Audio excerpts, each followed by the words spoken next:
আইটিউব India চ্যানেলে স্বাগত। বন্ধুরা, গৌড়বঙ্গ ইউনিভার্সিটি সেমিস্টার 2 মাইনর কোর্সের এডুকেশনের সাজেশন দিচ্ছি। মাইনর কোর্সের সাজেশন এবং মেজর কোর্সের সাজেশন সমান রয়েছে, তবুও অনেকের অসুবিধা হচ্ছে বলে আমি আবার মাইনর কোর্সের সাজেশন আপলোড করছি এবং স্টাডি মেটেরিয়ালও আপলোড করে দিচ্ছি। স্টাডি মেটেরিয়াল লিঙ্ক তোমরা ডেসক্রিপশনে পেয়ে যাবে, কিন্তু পাসওয়ার্ড দেওয়া থাকবে। পাসওয়ার্ড আমি ভিডিওর মাঝে বলে দেবো। তো প্রথম মডেল থেকে তোমরা করবে বড় প্রশ্ন, রচনাধর্মী প্রশ্ন। শিক্ষাগত মনোবিজ্ঞান কি? শিক্ষা এবং মনোবিজ্ঞানের মধ্যে সম্পর্ক লেখো। মনোবিজ্ঞানের জ্ঞান আমাদের কিভাবে শিক্ষাক্ষেত্রে সমস্যার সমাধান সাহায্য করে। অথবা এই প্রশ্নটা আসতে পারে, শিক্ষা মনোবিজ্ঞান বলতে কি বোঝো? শিক্ষা এবং মনোবিজ্ঞানের সম্পর্ক সম্বন্ধে উল্লেখ করো। এই একটাই বড় প্রশ্ন পড়বে এই অধ্যায় থেকে, এবং ছোট প্রশ্ন, সংক্ষিপ্ত প্রশ্ন। আচ্ছা, আরেকটা জিনিস বলে রাখি, শর্ট কোশ্চেন কিন্তু আমি পরে আপলোড করবো সাজেশন, সে মাইনর হোক বা মেজর হোক।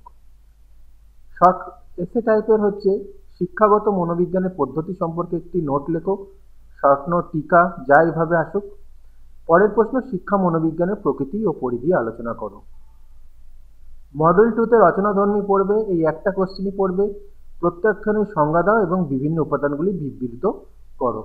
এবং সংক্ষিপ্ত উত্তরধর্মী পড়বে, সংবেদনের বৈশিষ্ট্যগুলি সংক্ষেপে আলোচনা করো। প্রত্যক্ষণের বৈশিষ্ট্যগুলি লেখো। সংবেদন এবং প্রত্যক্ষণের পার্থক্য লেখো। বিস্তৃতির কারণগুলি আলোচনা করো। স্মৃতির বিভিন্ন স্তরগুলি কি কি? ধারণা গঠনের প্রক্রিয়া সম্পর্কে লেখো। মডেল 3 থেকে রচনাধর্মী পড়বে, সবচেয়ে গুরুত্বপূর্ণ প্রশ্ন এটা, যা পিয়াজে প্রস্তাবিত জ্ঞানমূলক বিকাশের বিভিন্ন স্তরগুলি সম্পর্কে আলোচনা করো। এই প্রশ্নটা অসম্ভব গুরুত্বপূর্ণ প্রশ্ন, এটা ভালো করে পড়বে। যা পিয়াজে প্রস্তাবিত জ্ঞানমূলক বিকাশের বিভিন্ন স্তরগুলি সংক্ষেপে আলোচনা করো। এই স্তরগুলি শিক্ষামূলক গুরুত্ব বিবৃত করো। পরের প্রশ্ন, শ্রেণীকক্ষের পরিস্থিতির স্বতন্ত্র পার্থক্য কমানোর জন্য একজন শিক্ষকের ভূমিকা আলোচনা করো। রচনাধর্মী পড়বে এই অধ্যায় থেকে, এই সংক্ষিপ্ত উত্তরধর্মী প্রশ্ন পড়বে। সংক্ষেপে লেখো বিকাশের প্রকৃতি। বিকাশের প্রকৃতি সংক্ষেপে লেখো। কৈশোরকালকে ঝড়ঝঞ্ঝার কাল বলে কেন? ব্যক্তিত্ব কিভাবে মাপা যেতে পারে? স্বতন্ত্র পার্থক্যের ক্ষেত্রে বংশগতির ভূমিকা বর্ণনা করো। মডেল 4 থেকে পড়বে সৃজনশীল ব্যক্তির বৈশিষ্ট্য, উপাদানগুলি উল্লেখ করো। সৃজনশীলতা এবং বুদ্ধিমত্তার মধ্যে সম্পর্ক আলোচনা করো। সৃজনশীলতার উপাদানগুলি সম্পর্কে লেখো। বুদ্ধি ও সৃজনশীলতার মধ্যে সম্পর্ক কি? অথবা সৃজনশীল ব্যক্তির বৈশিষ্ট্যগুলি উল্লেখ করো। খুব গুরুত্বপূর্ণ রয়েছে এই অধ্যায়ে। সবচেয়ে গুরুত্বপূর্ণ যেটা হচ্ছে শিখনের কৌশল হিসাবে স্কিনার বক্স কি। এই যে শিখনের কৌশল হিসাবে স্কিনার বক্স কি, সংক্ষেপে স্কিনার বক্সের পরীক্ষাটি বর্ণনা করো।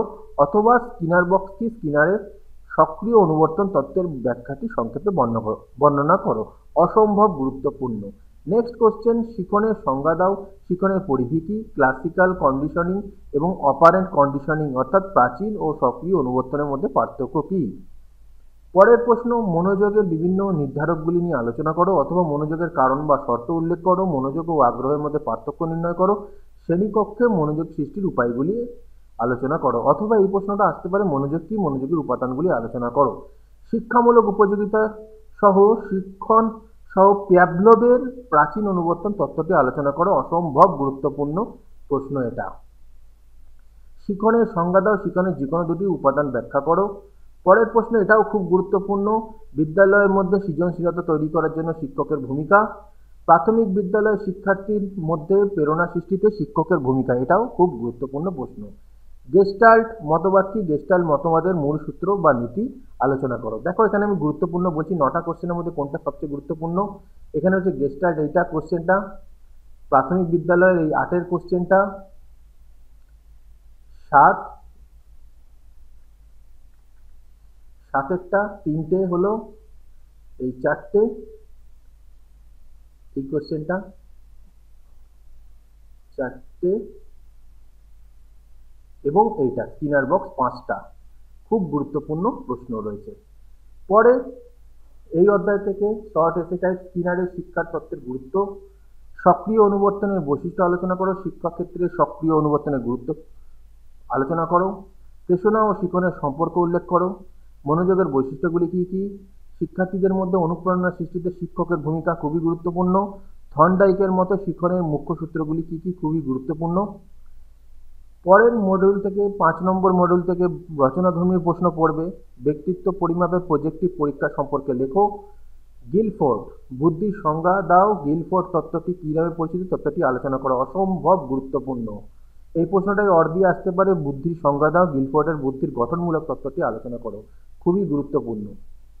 স্পিয়ারম্যানের বুদ্ধির দ্বি উপাদান তত্ত্ব, এটাও গুরুত্বপূর্ণ। এই দুটো অসম্ভব গুরুত্বপূর্ণ রয়েছে।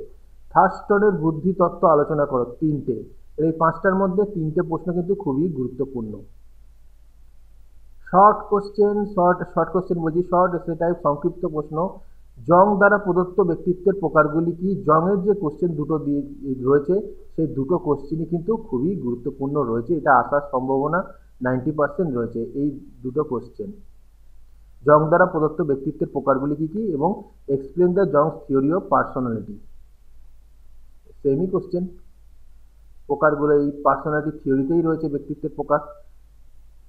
আলপোর্টের মতে ব্যক্তিত্বের সংলক্ষণ আলোচনা করো।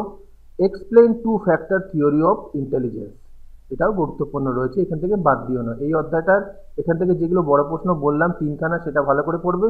আর এখানে শর্ট এসে টাইপ কিন্তু পারলে 4টেই মুখস্থ করে নেবে, খুবই গুরুত্বপূর্ণ রয়েছে। এই হলো তোমাদের সাজেশন। আর ভিডিওতে আমি পাসওয়ার্ড বলে দিয়েছি পিডিএফের, সেইটা নিয়ে তোমরা ডাউনলোড করে নিও। পিডিএফটা তোমাদের পড়তে খুবই সুবিধা হবে, প্রতিটা প্রশ্নই প্রায় রয়েছে সেখানে। একটা দুটো হয়তো উত্তর বাদ গেছে, সে হয়তো পরে আমি টেলিগ্রামে দিয়ে দেবো। আপাতত এটাই পড়ো। ভিডিওটা ভালো লাগলে লাইক কমেন্ট শেয়ার করে দিও।